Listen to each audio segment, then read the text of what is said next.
নারায়ণগঞ্জের সিদ্ধিরগঞ্জে জুলাই গণ অভ্যুত্থানে নিহত গাজী সালাউদ্দিনের পরিবারের সঙ্গে সাক্ষাৎ ও কবর জিয়ারত করেছেন জাতীয় নাগরিক পার্টি এনসিপি আহ্বায়ক নাহিদ ইসলাম। পরে কথা বলেন সাংবাদিকদের সঙ্গে।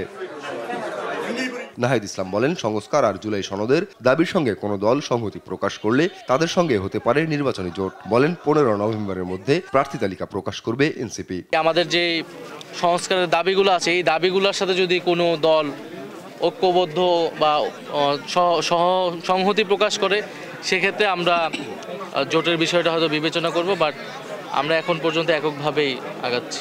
আমরা এই মাসের 15 তারিখের মধ্যে আমরা হয়তো আমাদের প্রাথমিক একটা তালিকা আমরা প্রকাশ করব। ভিগো ওয়্যার গার্ড প্রয়োজন মতো বাঁকানো যায়, অধিক চাপেও ভাঙে না। ভিগো।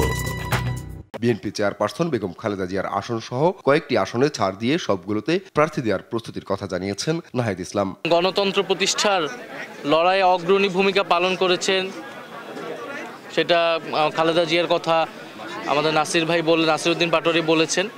ওনাদের বিষয়ে আমরা ওনাদের সম্মানে হয়তো আমরা সেসব জায়গায় আমরা প্রার্থী দিব না। বাট এছাড়া আমাদের সর্বাধিক আসনে আমরা আমাদের প্রার্থী শাপলা কলির জন্য আমরা প্রার্থী দিব। জুলাই গণ অভ্যুত্থানে আহতদের চিকিৎসা সরকারকে অব্যাহত রাখার আহ্বান জানান নাহিদ। আপন অপু, নিউজ ডেস্ক, দেশ টিভি।